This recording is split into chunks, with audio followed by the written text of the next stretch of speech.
만나서 반갑습니다. 바리스타 박승규입니다. 반갑습니다. 바리스타 봉지훈입니다. 약간 삑살이 났어. 다시 해도 돼요? 다시. 반갑습니다. 바리스타 봉지훈입니다. 오늘 영상편은 저희가 실제로 매장에서 판매하고 있는 메뉴 레시피를 최초 공개할 거예요. 어떤 거를 공개를 할 거냐면 커피가 들어가는 메뉴 2가지, 그리고 커피가 안 들어가는 메뉴 1가지를 공개할 겁니다. 이 메뉴를 개발하는 데 있어서는 수많은 생각들이 많이 들어요. 왜냐면 타 매장과는 좀 색다르면서도 일반 소비자들한테 매력적으로 다가갈 수 있는 음료를 만들어야 되거든요. 아주 예전에는 음료의 맛, 퀄리티 이런 것만 되게 중요하게 생각을 했었는데 이제는 외형이 중요해요. 인스타 감성. 요즘에 인스타 감성 많이 나오잖아요. 근데 인스타 감성을 너무 쫓아가다 보면은 메뉴의 기본 자체가 없는 것들이 너무 많아. 시장을 너무 많이 해놨다는 거지, 사실은. 그 외형적인 것들을 쓸데없이 음료의 이름과 맞지도 않는 그런 가니쉬들을 많이 해놓은 것들이 있다는 거죠. 그런 거 보면은 사실 구역질 나. 이렇게 생각이 드는데, 일단 오늘 이제 선보이는 메뉴 중에서 커피가 들어간 메뉴는 하프앤하프라는 메뉴랑 하프앤하프 아인슈 버전이라는 게 있어요. 근데 하프앤하프를 만든 이유, 서울에서 원래 쇼룸이 있었습니다. 아모르미오라는 상호였는데 이제는 저희가 운영을 안 하고 이제 다른 이사님이 이제 그거를 직접 운영을 하시면서 협력 관계로 지금 이어져 나가고 있습니다. 그 매장은. 근데 우리가 하루에 그 매장에 한 27평 정도 되는데 한 450명씩 방문을 하셨던 것 같아요. 근데 그때 초창기부터 우리 같이 했었잖아. 근데 그때 손님들의 피드백 자체가 이 집 그 베버리지 메뉴가 너무 괜찮다 이런 소리를 많이 들었었는데 그런 소리가 왜 나온 것 같아요? 일단은 맛이 가장 큰 것 같고요. 소비자가 생각하기에 먹었을 때 강렬하다, 그리고 생각이 계속 난다, 집에 가서도 계속 생각이 났어요가 첫 번째였던 것 같고, 두 번째는 그 외형적인 퀄리티였던 것 같아요. 그 외형적인 퀄리티는 바리스타들이 손을 많이 감으로써 조금 더 퀄리티 있게 유지하는, 예를 들어서 칼끝을 하나 만들어도 저희는 되게 디테일하게 만드는 편이잖아요. 그런 것들이 소비자한테 조금 인상적으로 다가가지 않았나라는 생각이 듭니다. 일단 하프앤하프가 뭐냐면은 잠시 후에 영상을 통해서도 나오겠지만 플랫 화이트를 대체할 수 있는 메뉴예요. 이제 저는 기본적으로 플랫 화이트를 굉장히 좀 싫어합니다. 왜 그러냐면은 커피를 뽑아서 적은 우유 양을 넣어서 먹을 때 밸런스가 굉장히 좀 많이 깨져요. 그러면은 플랫 화이트에 어울리는 원두가 뭐냐?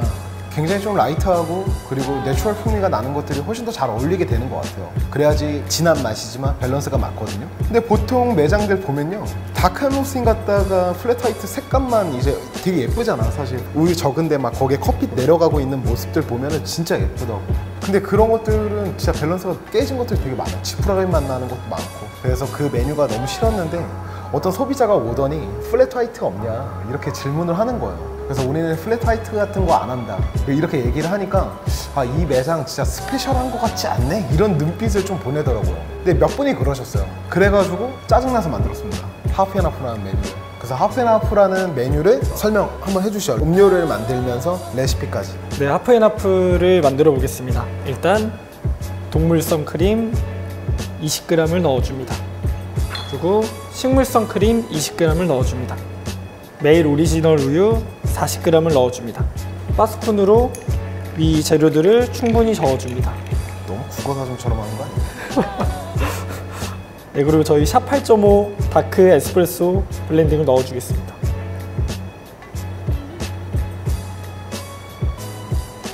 네, 하프앤하프 완성되었어요. 되게 심플하죠? 되게 심플합니다. 근데 일반 플랫 화이트랑 좀 틀린 게 뭐냐면은 지금 여기에 식물성 크림과 동물성 크림이 들어갔다는 거죠. 그러니까 왜 들어갔느냐 이게 중요한데, 제가 앞전에 얘기 드렸지만 저는 음료의 밸런스나 그 질감을 굉장히 좀 높게 평가하는 편이에요. 모든 생두도 그렇고 음료도 마찬가지고요. 그래서 이 밸런스를 맞추기 위해서 식물성 크림과 동물성 크림을 넣었습니다. 근데 어쨌든 지금 이렇게 들어감으로써 커피가 자극적으로 안 느껴져요. 고소고소합니다. 근데 동물성 크림만 넣게 되면은 당도가 좀 떨어져요. 그래서 시럽을 넣을 수는 없으니까 시럽을 넣으면 너무 좀 인위적으로 바뀌게 됩니다. 그래서 식물성을 넣어서 풍미까지 만들어 준 겁니다. 음료는 항상 이렇게 샷이 부어 들어갔을 때 그냥 마시는 게 아니에요. 사실 저어서 먹어야지 위아래까지 먹을 때 동일한 맛들을 지속적으로 맛볼 수 있거든요. 그래서 그냥 이렇게 떠 있는 상태라고 그냥 마시지 마세요. 음료는 항상 저어서 드시길 바랍니다. 한번 저어서 한번 줘.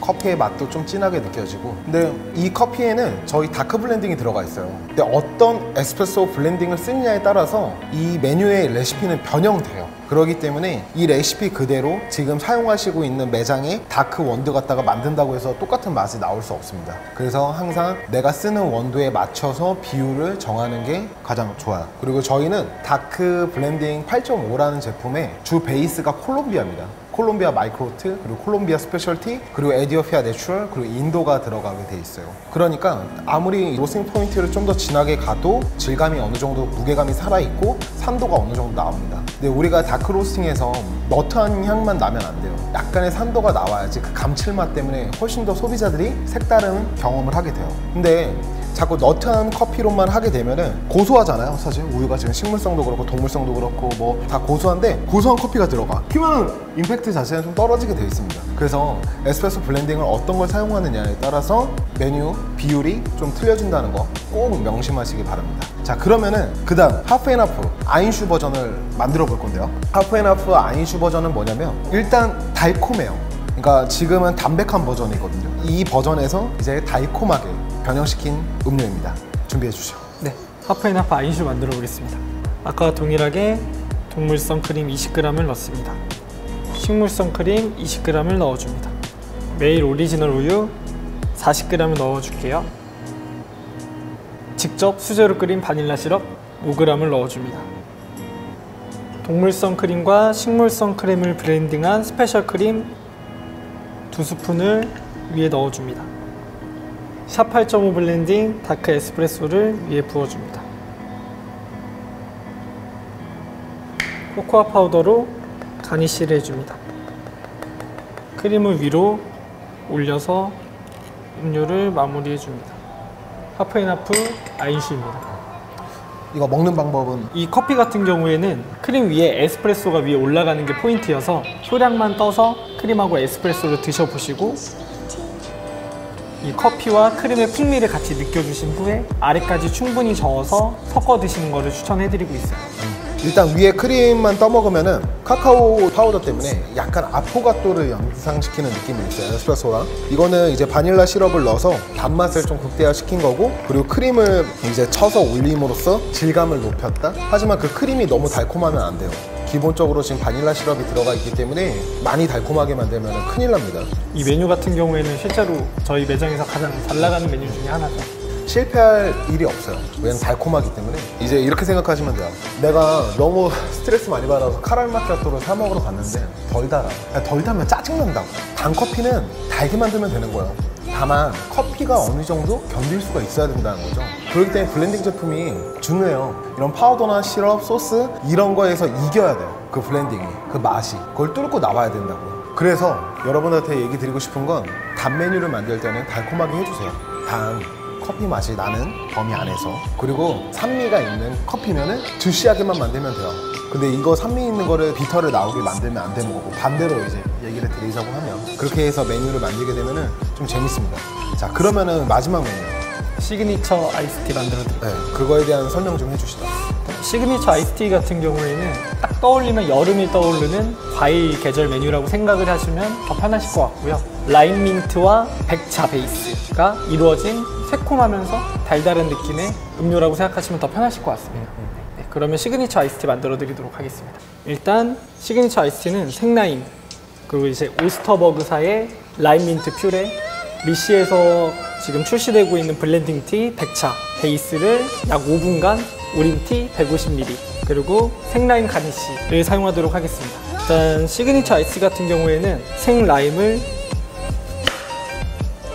반으로 갈라주고요.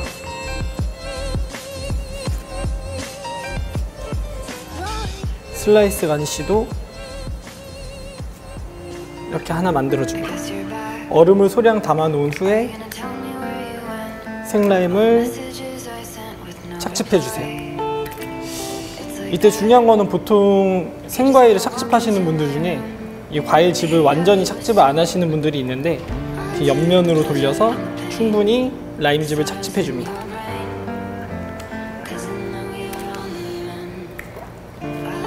외형적인 모습이 굉장히 중요하기 때문에 생라임 반개를 같이 넣어줍니다. 근데 보통 라임 같은 경우에는 이 라임만으로는 라임의 음료다라는 느낌이 굉장히 적기 때문에 저희는 오스터버그에서 출시되고 있는 라임 민트 퓨레를 같이 넣어서 이 라임의 풍미를 조금 더 배가시켜 줍니다. 50g을 넣어주겠습니다. 아까 말씀드렸죠. 그 외관적인 비주얼이 굉장히 중요하기 때문에 타임을 넣어서 가니쉬 해주겠습니다. 네, 그 후 얼음을 채워준 후에 백차 베이스티 150g을 넣어줄게요. 그 후에 아까 생라임을 자르면서 남겨두었던 라임 슬라이스와 타임 가니쉬로 이 음료를 마무리하겠습니다. 이거는 시그니처 아이스티를 만든 건데요. 제가 만든 레시피는 아니고 저희 친구들이 이제 만든 레시피인데 제가 매달 아니면 2달에 한 번씩 메뉴를 좀 많이 바꾸는 편이에요. 메뉴가 안 나가면은 빼버리고 다시 신메뉴 넣고, 그러니까 소비자들한테 정복 심리 이런 것들을 좀 심어주는 거거든요. 그리고 색다른 모습들을 계속 보여주려고 노력하는 건데 저희 친구들이 커피가 안 들어가는 메뉴 중에서 정말 완성도가 높은 메뉴였던 것 같아요. 조화도 너무 잘 맞고, 이 음료 같은 경우에는 라임의 그런 새콤함이 있지만 근데 그거에 이제 좀 밸런스를 맞춰주는 건 아까 퓨레가 그런 것들 역할을 해주고, 그리고 제일 좋은 건 마셨을 때 코로 넘어오는 그 애프터의 백차 향이 좀 많이 오래 가요. 그리고 백차랑 라임이랑 너무 잘 어울려요. 그래서 저는 이 메뉴가 정말 완성도가 높은 메뉴라고 이제 생각이 드는데, 실제로 매장에서 간단하게 다 만들 수 있는 레시피들만 오늘 공개를 했어요. 따라하기 너무 쉽겠죠. 그래서 이걸 한번 직접 만들어서 테스트 해보시고 출시를 하시는 것도 굉장히 좀 좋을 것 같습니다. 일단 저희는 시그니처 아이스티라고 했고요. 너무 훌륭해서 한번 만들어서 꼭 드셔보시길 바랍니다. 앞으로도 계속 지속적으로 이제 메뉴에 관련돼서 이렇게 좀 꾸준히 올릴 거예요. 오늘 좀 간단하게 해서 올렸는데 첫 영상 촬영이라서 약간 좀 어색해. 근데 일단 소비자들한테 가장 중요한 게 뭔지 아세요? 많은 생각을 하고 많은 테스트를 통해서 이 음료를 만들었는데 소비자들한테 마시는 방법에 대해서 설명을 안 하면 소비자가 알 수가 없어요. 그래서 소비자들한테 항상 음료를 건네면서 어떻게 마시는 게 좋고 이 음료에서 어떤 것들을 좀 느껴줬으면 좋겠다라고 표현을 하시잖아요. 그러면은 그 소비자는 그곳에 빠져들게 돼 있어요. 대부분 그런 카페들이 거의 없거든요. 그래서 그런 것들 좀 명심해서 음료를 만들어도 소비자한테 줄 때 그런 이야기들 하면은 되게 좀 좋을 것 같아요. 그러면은 이번 영상 여기서 종료하는 걸로 하고요. 다음 영상 때는 조금 거울 보면 연습하면서 나와서 우리 구독자분들한테 좀 더 프로페셔널한 모습을 보여줬으면 좋겠어요. 네, 일단 자, 그러면은 이번 영상 여기서 종료하도록 하겠습니다. 감사합니다. 감사합니다.